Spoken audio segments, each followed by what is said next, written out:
It's time for the Douglas Coleman Show. Mr. Smooth and Savvy is joined by guests from all walks of life, from the entertainment industry to authors to political and social commentators, the famous and not so famous, the controversial and the light and fluffy. We have it all. Now, here's Douglas Coleman.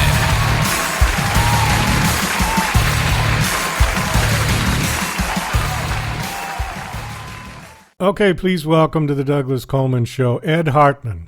Hey, Ed, how are you? Hey, very good. Thank you for having me on this great show. Oh, thank you for coming on. I appreciate it. Yeah. So you write film score, it looks like. That's your primary job, and a teacher, right? Yeah, I've done a lot of things over the years, but I'm more and more moving into scoring. I've also had a lot of music placed on television and film through music libraries and publishers and things like that. So that's how I got into that. And I even teach that as well. The thread that goes through my life has always been teaching. So no matter what I'm doing, I seem to evolve into a teaching position around it, which, helps me understand it better. And I think there's an audacity of teaching that you have to kind of, at a moment, you get into something and then you have the audacity to say that you understand the subject. And what I've determined is that most people never get to that point. They just kind of say, well, I don't know what I'm doing and I'll just keep doing it. And teachers, the only difference between a teacher is they simply go, okay, I understand this. I'm going to teach it. That's it. And they may not know anything about it, but Well, yeah, I've had a few teachers like that. I think I can attest to that. But I mean, that's how people learn. You learn by trial and error, and mostly it's error. I mean, it reminds me of Thomas Edison saying, it took me 2,000 times of failure to find how to make a light bulb. And when they asked him, and he says, well, now I know 2,000 ways not to make a light bulb. That's right. Well, the mantra in the world of music licensing is write, submit, forget, repeat. So, and the 80-20 rule always comes into place, in that 20% of your products and services account for 80% of your sales. And I've owned retail as well, and I can attest to that. So, that means whatever you do, you got to do it 5 times over, and then that 20% will be a lot more than than you want. Well, let's talk. Let's talk a little bit about music licensing, because it's something that comes up on my show a lot. I have quite a few people who are musicians on the show. Not that many who have done film scores, a couple that I can remember. But most of the musicians I have on the show are in bands that they tour and they play cover songs, or they play their own original material. But they write songs not necessarily for television or for film. They just write it for the music industry. And occasionally one of their tracks will get picked up by a filmmaker who likes the song, and the song is somewhat relevant to whatever the subject matter of the film is. But you're doing actual film score for film. So the process, at least how I see it, and correct me if I'm wrong, is that the film would essentially be finished and then you would watch the film at a piano keyboard or something and accompany the film. Is that how you would do it? Yeah, you're on the right track, actually. Film scoring can be identical to licensing, or it can be different. In the end, matching a piece of music to an image, whether the music was predetermined before then or at the same time or afterward, the process is different, but the end result is the same. And so I have lots of tracks. I have about 600 or 700 tracks that I've done. And people that are heavy on the music licensing side you're right, they're not necessarily touring musicians. I've done a lot of that sort of thing. And there's people like Trent Reznor, Atticus Ross, those guys evolved from touring into film scoring. And Danny Elfman, of course. So even Hans Zimmer was in a band. So there's a thin line between the performer and the composer. There's always been that. And the singer-songwriter route is a composer in the end. So, again, any of us are equipped to do this. The main difference is this. You can work with a filmmaker, write a piece of music while they're filming. I mean, that's been done. But most of the time, you're right. The film is produced, it's cut to what we call final cut, and hopefully they're not going to make any changes, although they always do, which means then you have to recut the music. But it's and then I get the film and I use Logic, and I can actually compose and sync to picture, synchronize the music right to the image, which is very handy, and it does a very good job. Now the next step becomes, let's say I want to improvise piano to it to kind of come up with a fake chart like a jazz musician might think, where I have melody and chords. I can create that rather quickly with Logic and then work with that and orchestrate it after the fact. Now, if I orchestrate it for MIDI instruments, virtual instruments, orchestral, electronic synthesizer, things like that, that's something I can do all myself. And the ability for a modern composer to not only write the score, but perform all of the elements is spectacular. I mean, that the fact they can do it. Now, if you even add one live instrument, it can be triangle. I found that the audience's ears go to that one instrument, and it kind of sells the track. So, even if you have really an electronic score of acoustic instruments, but it's electronically produced, it can still sound quite real. And the best example I have for that is a huge film that we can talk about in a bit, but called As the Year Turns, where I scored a 1938 unreleased silent sci-fi film, and that's kind of put me on another level. Most of the instruments in there are virtual, but a lot of people have commented, they say, what orchestra did you use? And that's really a wonderful thing to have happen, because you're like, well, I used the East-West Orchestra, which is the plug-in orchestra, whatever. I hate to even say that ahead of anybody watching it, because I think that when you kind of go into a movie listening to it, the assumption is that it's probably live. But that doesn't mean that everybody's really good at doing that, and it takes a lot of work to do it. Anyway, so the process of recording, again, some kind of music to it, synchronizing to the action, usually take a movie that's, anywhere from 45 to 80 minutes and break it up into scenes. You might have 25 different scenes and then work with each one. There's a lot of other things that go on. You might want to meet with the director and do what we call spotting, and that's where you go through it. And sometimes you might work with existing temps. Temp files of what they kind of say, well, I want something that sounds like this. And there's danger there, and because the directors can fall in love with that temp, it's called tempitis or temp love. That can happen with music supervisors and licensing. They may work with a director that says, hey, I've cut my score to this famous piece of music. Can you find me an existing track that sounds like it? And sometimes they probably should just go to that original track. It might be just the same price. But anyway, this is all part of scoring, and I've written articles about this as well that are on Stage 32 and on my website. So if people want to delve deeper into that process, I can do it. And I'm not on the level of Hans Zimmer or anything like that. I work with indie films primarily, but the licensing side, I've had music in some pretty major films like The Blind Side. And these are not necessarily sexy placements.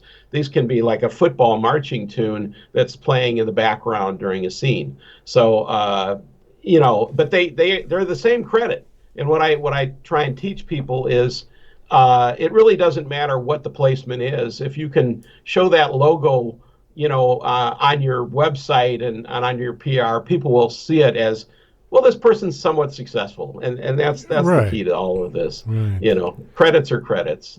Let me get into a little bit of the technology side of this, because a lot of musicians that I've had on are, well, I try to do both. I've tried to do new school musicians as well as old school. I just finished up an interview with Roger Chapman, who was a fairly famous UK singer from the 60s, was in a band called Family.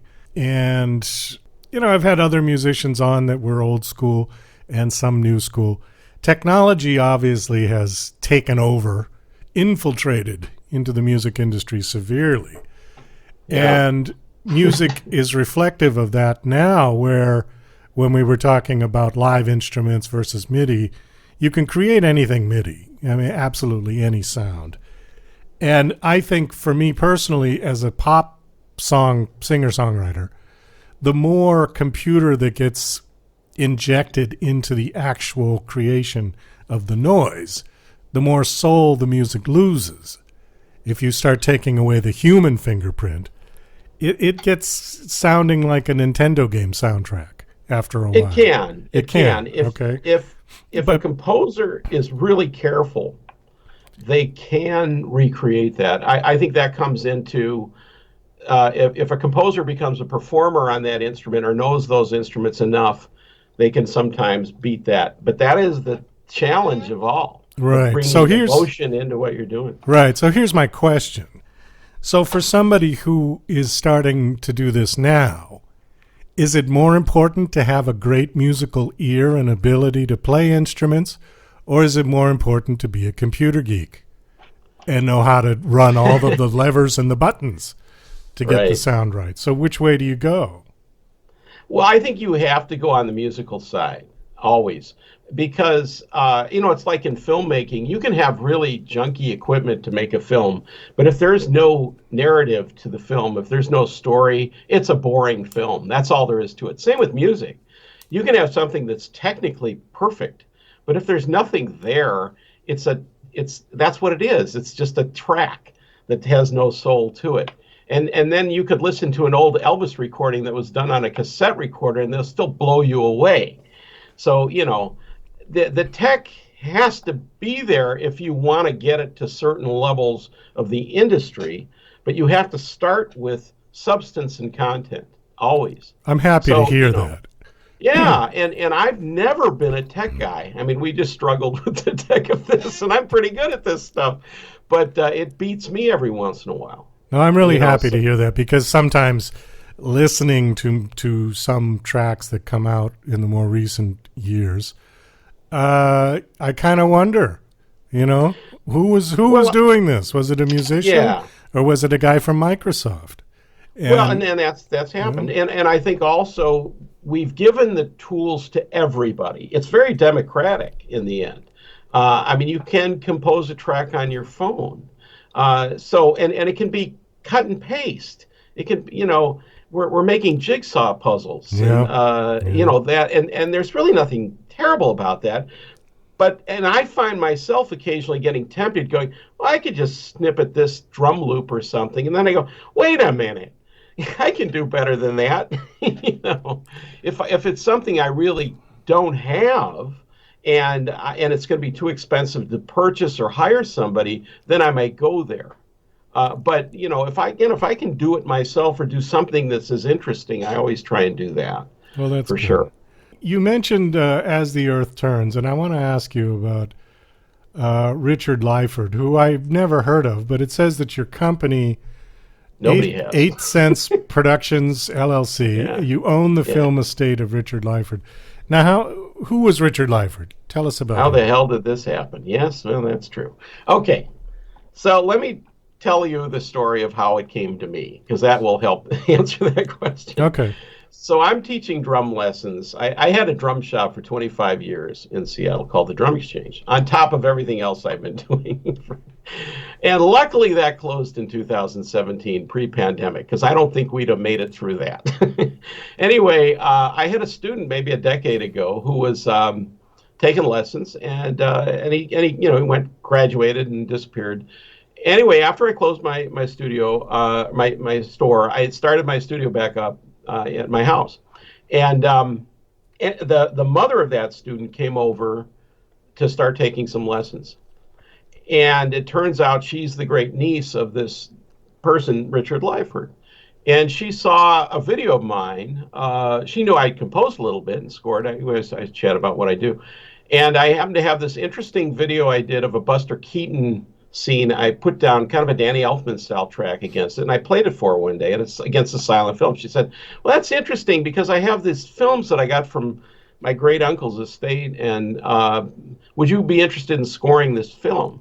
And I said, sure I would. Anyway, so I wound up working with her. I became co-producer, and that film, As the Earth Turns, we found footage We digitized all the stuff. I got heavily involved in this and got to know the family incredibly well. And we decided it came out pretty good. We mixed it at Clatter and Din, which is now called Formosa in Seattle, a top post house.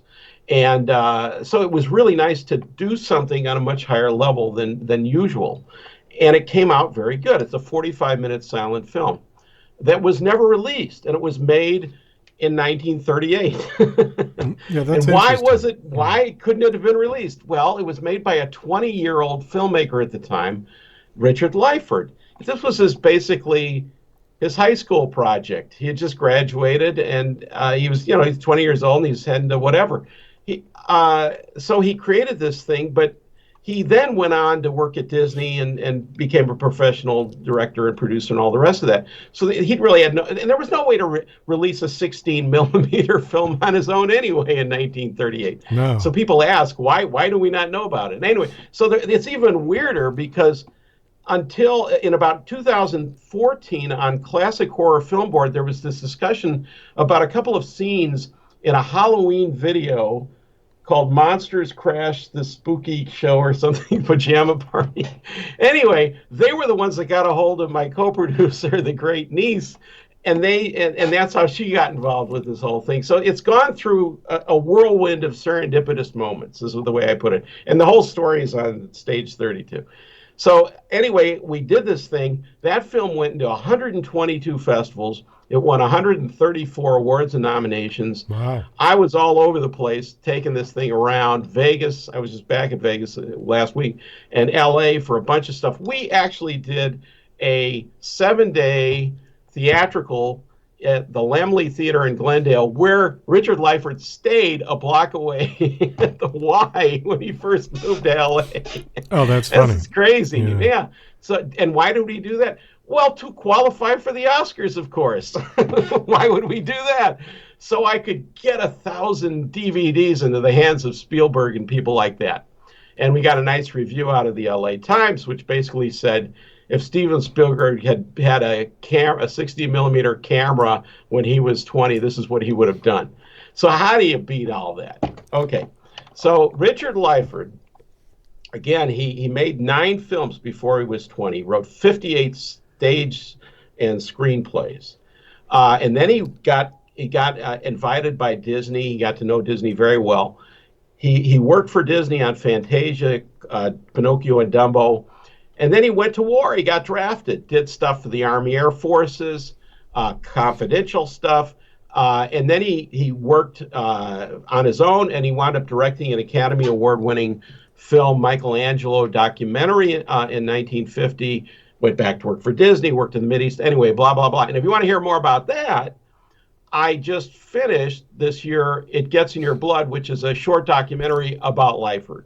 And I've been taking that to film festivals. It just got in its 82nd festival today.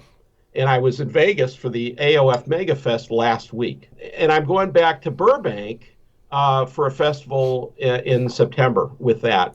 And then the trifecta is a biopic about Lyford that I'm writing right now, a screenplay. I have no business writing a screenplay, but I decided I don't care anymore.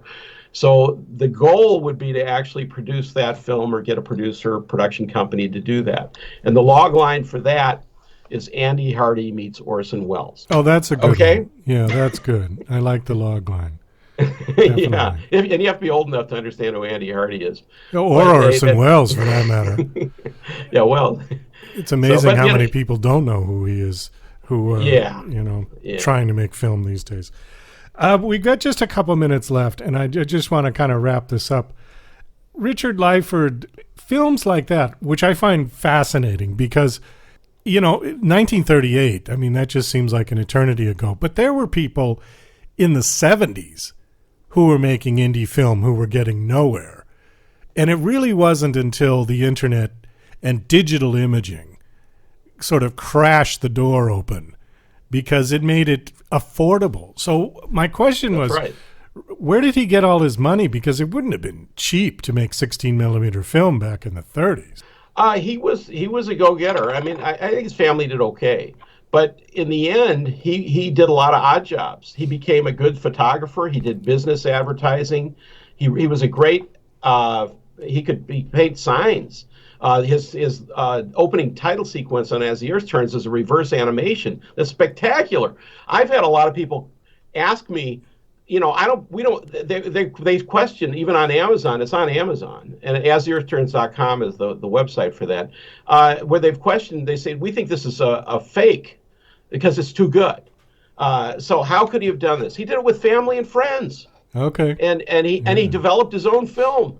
He cut every corner he could. It's right. A little bit Flash Gordon-y of the 30s. I mean, the effects are formidable, but they're 1930s effects. They're not.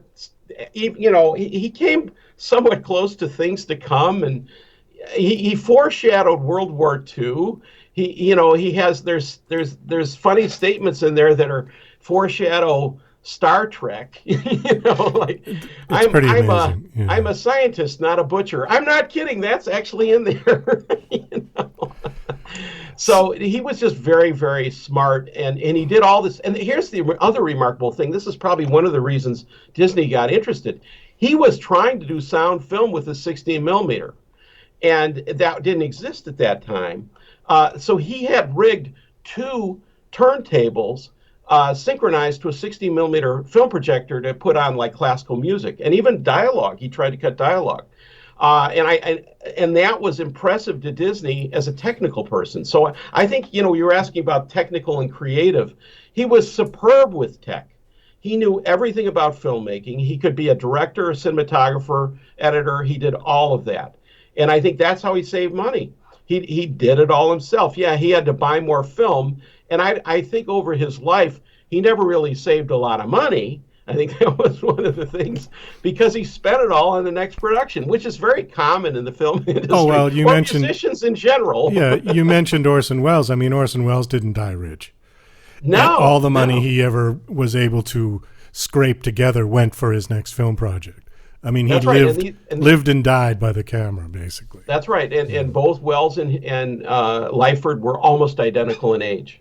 And they died the same year in 1985. Wow. So, the question becomes, what would have happened if he hadn't gone to the war? And if he hadn't worked with Disney, who knows? Because Disney teaches you a lot, but you don't think about people. Directors never are named at Disney productions. It was always Disney. You didn't go to Disney to make a name. Right. You went there to get a job. So, he was always his own guy. I think he learned that as a kid. He wanted to have his own production company, and that's the biggest reason. Because I actually interviewed his son, have gotten to know him very well, and we went through his whole life, and what came out of that was mostly it was that Lyford was his own guy. Even Disney, told his son, he said, that thing about your dad wanting to do his own thing, that's what makes his stuff so brilliant.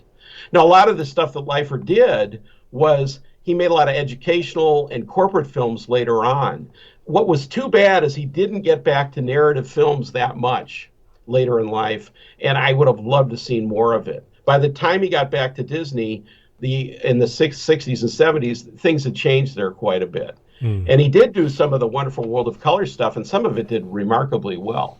So Disney knew he was an excellent storyteller, and I think that's the bottom line. He knew how to tell a story, and the tech didn't matter that much, and he was successful enough that he could move from one project to the next, and do all of that. Yeah. We do have to wrap this up. Unfortunately, we're out of time. Give out the websites again for people so that they can check out these films. They're out and available, right?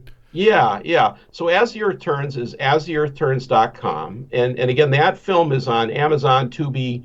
It's going to be, I buried the lead. It's going to be on Turner Classic Movies this year, 2021. We think Halloween. Oh, great. Yeah, I'm trying to get an on-air interview so on that. That's incredible. And I'm really proud that I got that, negotiated that myself. I was able to meet with them and get them on it. And they're pretty intrigued with the film.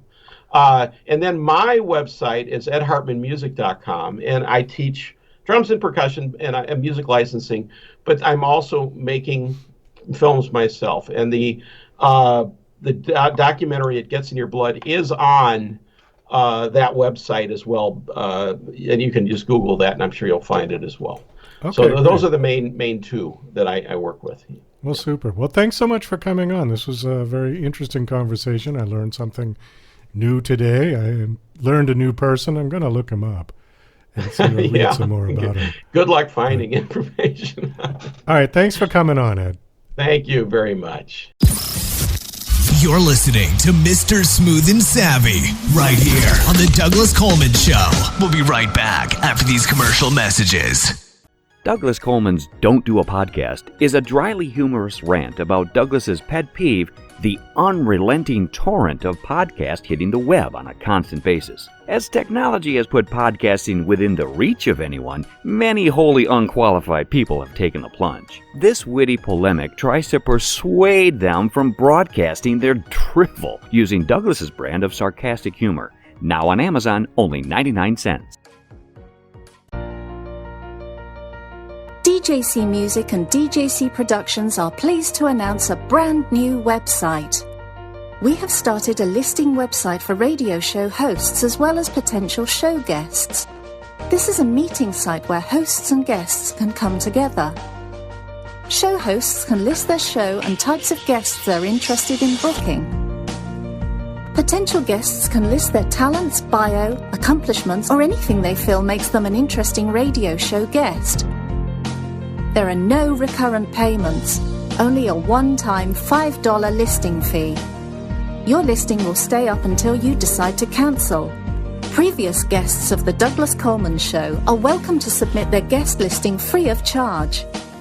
Go to radiohostsandguests.com. That's radiohostsandguests.com.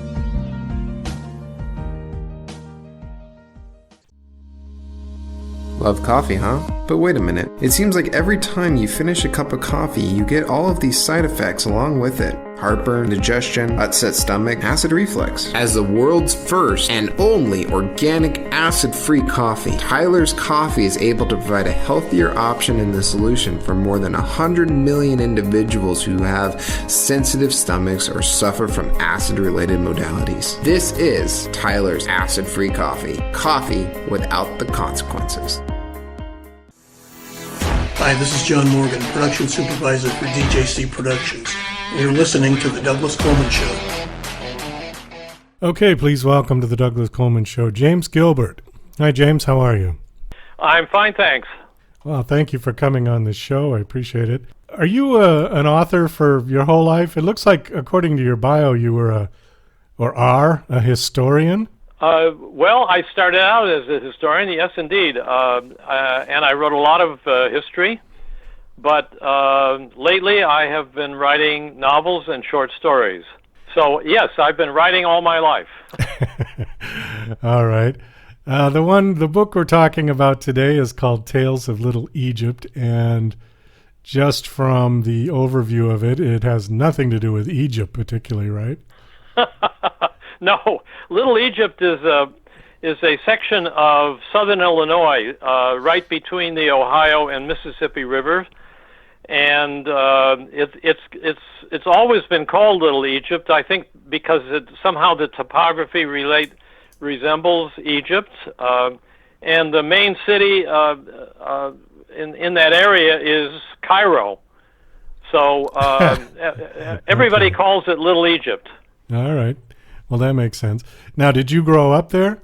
No, I didn't, but my parents and my distant family has lived there for several generations. So, in fact, I know the area quite well. I used to spend summers there visiting all the old aunts and uncles and cousins. So it's an area I know pretty well. Now, according to the bio that I've got, it says the Tales of Little Egypt is a fictional account of a small town America, and it takes place when? When is the timeline for this? It begins with the end of the Civil War, and it ends with the great influenza plague of 1918. And I will tell you that I wrote this book before the pandemic, our current pandemic, occurred, and I and somehow I guess I predicted what was going to happen to all of us right now. Well, that was very fortuitous, I think. Yeah, well, I suppose, yes. All right. So what is so interesting about that period of time to you? Well, it's a really interesting period. It's a period when modern America was really being born. Let me give you a couple of examples. Chicago and St. Louis, basically, but Chicago is the miracle city of the late 19th and early 20th century.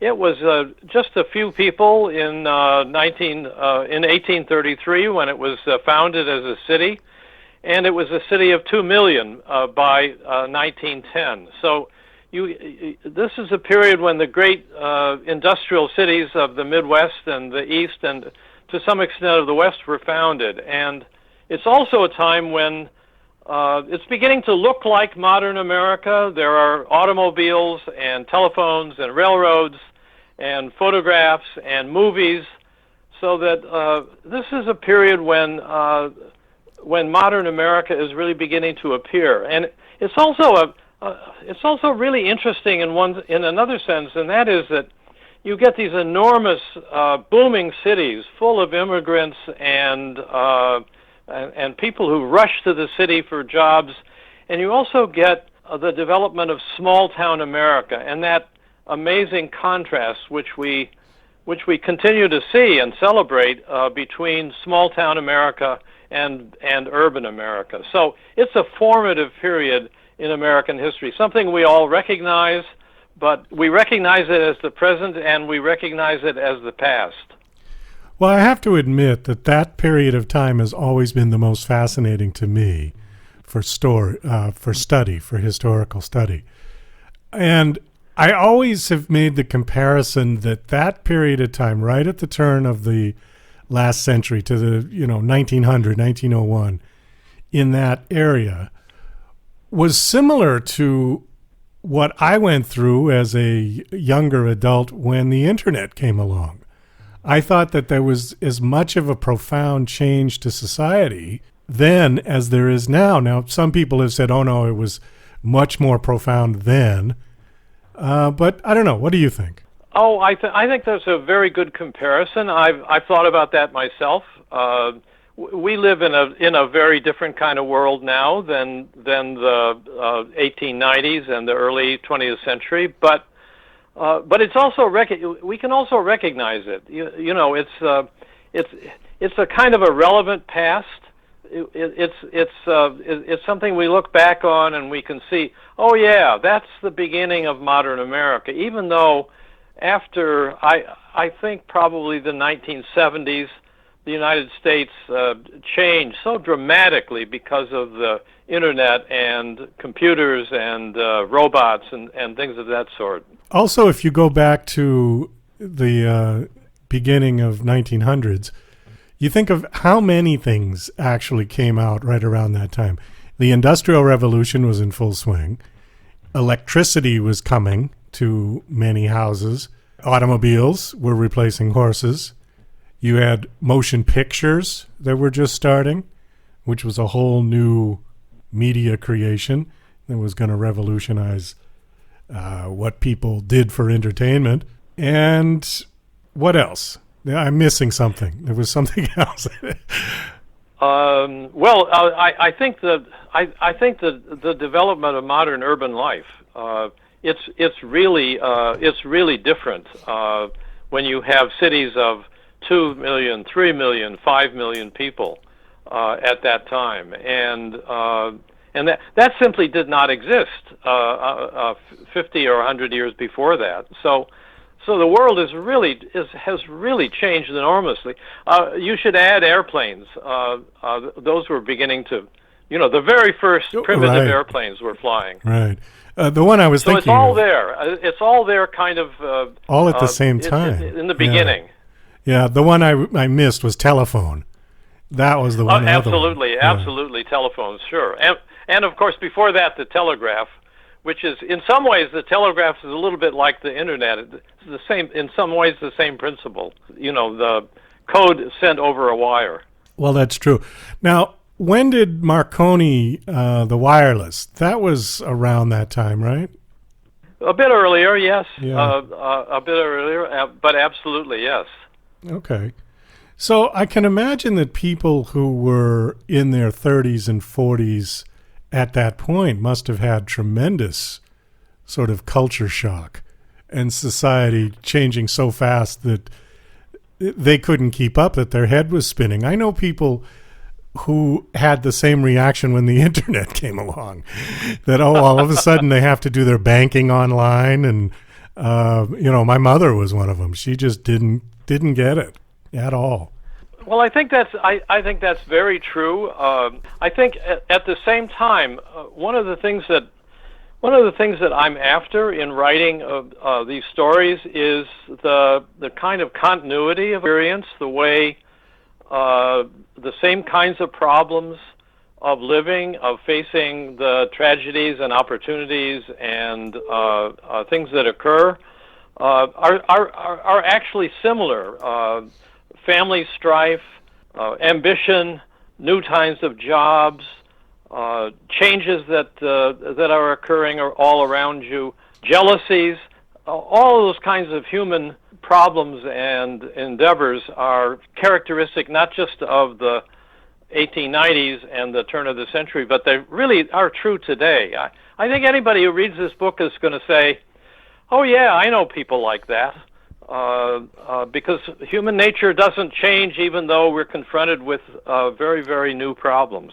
Yeah, and I don't know if that says too much about us as human beings, where no matter what kind of technology that comes along, we're still sort of inherently the same creatures. Well, I think that's both a good thing and a bad thing, isn't it? I think depends on how you look at it. Yeah. Right. I think so. I look at it as a fascinating thing. I don't really make a judgment about it.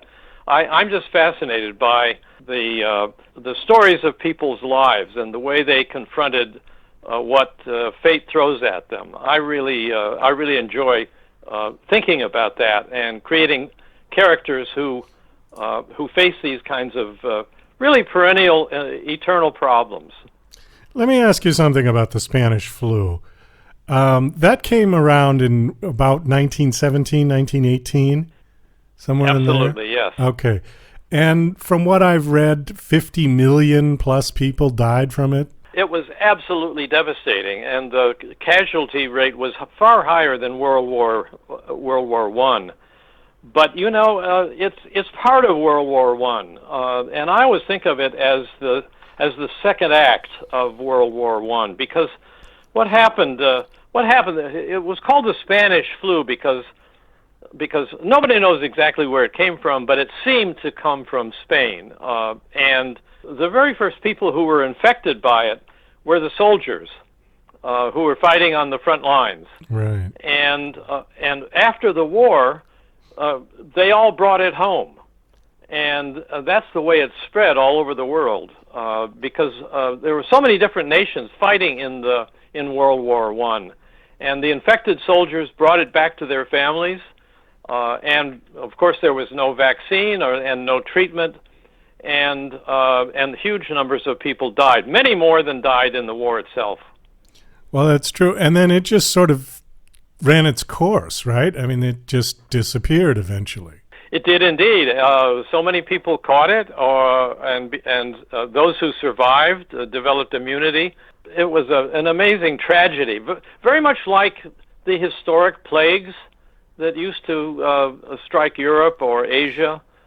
Very much in the same way, they would strike, and then eventually so many people would die and so many people would become immune that the disease would disappear. Unlike today, when we try to combat it before it reaches that kind of dreadful circumstance. Well, what I'm wondering is if history is going to repeat itself in the sense that once COVID is history, are we going to experience a 1920s type sort of, party till you drop kind of environment socially?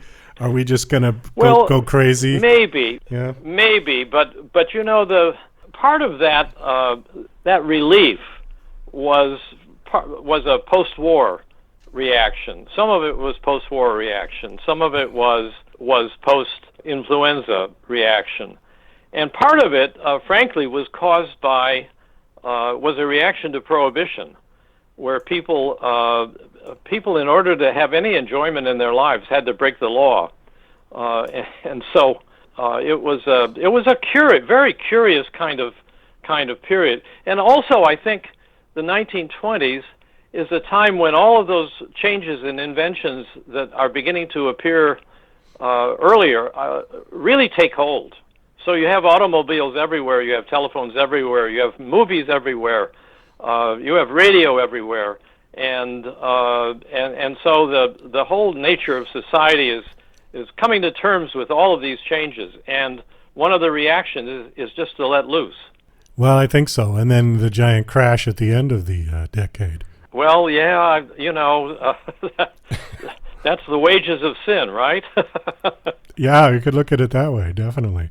I'm just curious because we seem to be on the winding down side of COVID, at least in the United States, but then other countries are having bigger issues with outbreaks than they did a year ago.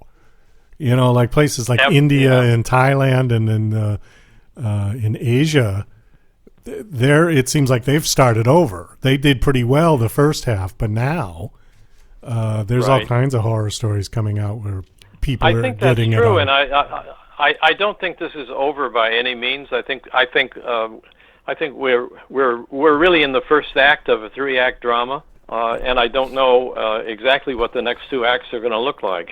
Well, how long did the Spanish flu go? I mean, from the time that it first people were noticing. It was a couple of years. Couple of years, yeah. Okay. Although, it may have, we never know about these things. Sometimes it takes a long time to diagnose something, and so it may have been operating, it may have been around for another year prior to that. But I would say 2 or 3 years. We've got time for one of your talking points. We've kind of covered them sort of in a roundabout way, but let me read one off. And okay. Because this one is kind of interesting. How this time and place in our nation harkens us back to an idealized view of a traditional America that no longer exists. I'll tell you, I think that there's a very odd thing about the United States. Maybe it's true of other societies too. I don't want to make a judgment about other places yet. But I think we think of the past and the small town America as being the real America. That's where that's where the genuine Americans actually live. That's where the story of America resides. And if we think of the literature that was produced around the turn of the century, Huck Finn, The Wizard of Oz, they all have this kind of sentimental view of America. Dorothy wants to go back to Kansas and and her farm, because the glitter of the city is not reality, and the magician turns out to be a charlatan, and Oz turns out to be a dream, but the real America is back on the farm, and I think that's still an idea that rests with us. And it's an idea that I tried to capture in my in the stories that I wrote about Little Egypt in that period. Well, I think it does exist, though. I think it still exists. Oh, sure, absolutely. Yeah. I think that's absolutely true. People still think of the city or modern life as somehow artificial, and they think of the past as, well, gee, the past is where reality was. Farming is the true American profession. Living on the frontier, struggling with nature, conquering a continent. That's reality. Whereas, oh my God, living in Manhattan, is that real? Well, of course it's real. But our imagination is that somehow that rural past, that small town past, is what really matters. Well, I've had the privilege of driving across country several times and taking different routes, going through the Deep South and then going through the Midwest. And once you get away from the coasts on either side, it's a completely different country. At least to me, it feels like it is. I think you're absolutely right, and if you went to the town that I write about, it's a real town. I mean, it's an imaginary town for me to write about, but it's actually a real town. If you went there, you probably would think, "Oh my God, this is exactly like what I'm experiencing." It's so different from the rest of the country. One of the things that always struck me when I grew up around Chicago, so I was really an urban person. But when I went down to Little Egypt, I thought, "Oh my God, this is so different. This is so completely different, and all my relatives are different. My God, they're not anything like what I'm like. They even talk differently. They had an accent that." Of course, I didn't have an accent, right? No, of course not. They had an accent. Everyone else has an accent. And it was right, and it was always a kind of a culture shock, but a very pleasant one. I really love being there and thinking about those people. Yeah, America's a big country, and we have lots of completely different areas that, amazingly enough, we've managed to keep it together for the last 400 years. And hopefully we'll see what happens. I certainly hope so. James, we got to wrap this up. We are out of time. Do you have a website that you want to give out, personal one or one for Yes, I do. It's jamesgilbertauthor.com. James Gilbert Author is one word, and jamesgilbertauthor.com. Okay, and great. I have all my books on there and some other materials. A blog and things of that sort. Okay, great. Well, thanks so much for coming on the show. It was nice meeting you. Nice talking to you. Best of luck. Well, thank you very much. I enjoyed